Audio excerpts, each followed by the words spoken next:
Hello. As novelist, essayist, playwright, actor, pundit, and candidate for high political office, Gore Vidal has been at the centre of culture and politics in what has been called the American century. And as he reaches his mid-70s, recent and impending events have prompted Vidal to take stock of his career. The first biography of him is about to be published, and the writer has himself released a book called The Essential Gore Vidal, an almost 1,000-page selection from the 50 or so books and plays he's written. The anthology traces the rise of Vidal's celebrity and notoriety from The City and the Pillar, one of the first explicitly gay American novels, published in 1948. Subsequently, his fiction has divided between carefully researched histories and deliberately provocative comedies. His recreations of the past began with Julian, the story of the 4th century Roman emperor, and have continued with a long series of best-selling novels chronicling American political history, including Lincoln. The writer's jokier, more outrageous side emerges in such books as Myra Breckinridge, in which a man who has had a sex change operation sends up traditional US values, and Duluth, a novel in which America is presented as a nightmare television soap opera. Vidal has also written hundreds of essays about literature and politics. He was born into a highly political American family, and our wide-ranging conversation beside the fire at his home in southern Italy began with the beginning of Vidal's interest in literature, as a young child reading aloud to his blind grandfather, Senator Thomas Gore. I was being educated at a very early age in that which became my primary interests, which were history and poetry, even though I don't write poetry anymore, as I had no talent for it, but it trains your ear. And I think there's a kind of bad poet, which I was, who, if he can use whatever instinct he has, becomes a rather good prose writer. So I think that all that poetry I read Senator Gore gave me a Miltonian base of language. Oh, he used to have a joke about, as we would weary reading hour after hour to this blind man, he would chuckle, and my grandmother would say, "I'm so tired." I never dared say that. On the other hand, because I was fascinated by it, and I was reading phonetically, but he said, you know, Milton's 2 daughters both went blind reading to him. He said as though this was a goal that we must achieve. But also, it educated you in politics, and you've written about the Gore family recently in connection with your cousin, Al Gore, who may yet be president. But the dream of the Gore family was to raise a president.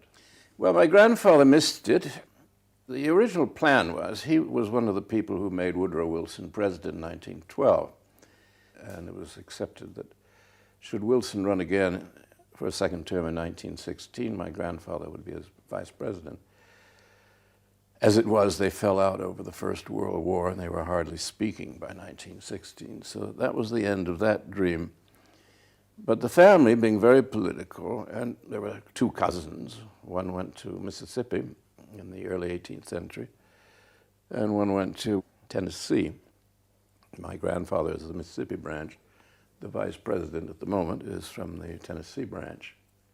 And his father went to the Senate, and he thought he would be president. He missed it. So now the eyes of the Gores, a most eccentric family, by the way. My grandmother always said, the Gores are very brilliant people, but they have no sense. And so the Gore ambition is now concentrated on little Albert. We've never met. You've never met your cousin? No.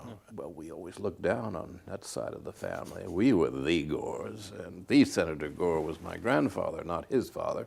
But you were raised to be president, you've said. Oh, indeed, but I had to make a choice whether I'd write a book called The City and the Pillar, in which I talked about the normality of same sexuality, and with that ended, I could have certainly gone to Congress and turned it down, in fact, but nothing further. And politics is something you don't really bother with unless you feel you have a chance to do it all. I was born a writer, alas, and my blood may be Gore, but my brain was a writer's. And the writer must always tell the truth, as he understands it. And a politician must never give the game away. So you've got, you know, two opposing. If you're a great self-publicist, like Churchill say, you can do both.